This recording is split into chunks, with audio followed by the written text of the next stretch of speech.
On est allé exhumer un tweet finalement qui est assez récent, qui devrait apparaître. Je sais lequel c'est. C'est vrai? En fait, c'est même un retweet. Ah non, c'est pas ça. Regardez, c'est un retweet. Ah oui, non, je croyais que vous doutez beaucoup, il y en a beaucoup. On a dû faire un choix. Il y en a beaucoup moins qu'avant. Je vous le dirai après. Alors juste d'abord une réaction sur ça. C'est un retweet. Ouais. Voilà, vous tweetez la photo, tournage d'une émission intime avec Cécile Duflot. Vous avez mis expérience particulière, 3 petits points. C'est vrai que ça nous a un petit peu interloqué, les 3 petits points. Je vais vous dire pourquoi, parce que pour la première fois de ma vie, j'ai entendu ma sœur et ma mère parler de mon enfance et de mon engagement en politique et de la manière dont elle l'avait perçu. Et c'était très touchant en fait.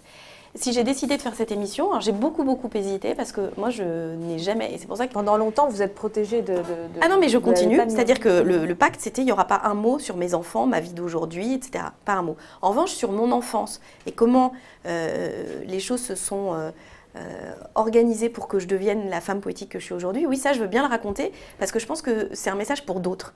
Je parlais de ceux qui ne s'engagent pas en politique. Moi, je me souviens très bien, en 1995, j'avais 20 ans, j'ai entendu Dominique Voynet un soir sur Antenne 2 à l'époque, je crois que ça s'appelait encore comme ça.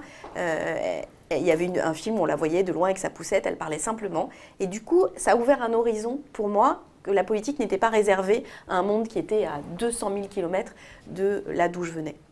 Et c'est cette histoire que je veux raconter, c'est que je suis toujours celle que je suis, que la fille de Marie-Paul et Jean-Louis Duflot avait une probabilité proche de 0 d'être en train de vous parler ce matin. Donc vous assumez à la fois ce retweet et avoir fait l'émission. Oui, et c'est pour ça qu'en même temps, je trouve que ceux qui ont certains responsables, alors à la fois les journalistes politiques qui couinent énormément en expliquant que c'est abominable, mais dont certains dans des journaux très sérieux ont expliqué que je partais en vacances dans des camps nudistes en camion, c'est-à-dire n'importe quoi, et qui prennent des grands airs en expliquant que ça c'est, enfin voilà, je nuance, et certains politiques qui eux ont fait des reportages dans Paris Match avec leur vie intime actuelle et qui donnent des leçons, voilà. Moi j'ai une doctrine, c'est jamais ma famille d'aujourd'hui, jamais mes enfants, jamais, parce qu'ils ne sont pas responsables de ça. En revanche, raconter mon histoire.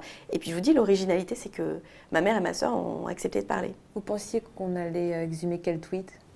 Un où je disais que si on s'ennuyait dans une soirée, on pouvait aller dans les toilettes pour s'inscrire à la primaire de l'écologie. Ah oui, on l'a vu passer, effectivement. Allez, notre autre séquence.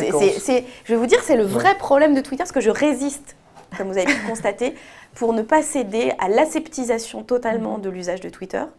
Mais c'est compliqué, parce que c'est pas quel outil de propagande ou de communication, quoi. Mais non, mais sinon ça sert à rien. Enfin, voilà, sinon ça sert à rien. Il faut mettre du piquant dans Twitter, en fait. Oui, mais alors il faut faire attention aussi, parce que sinon il y a une page dans le lab...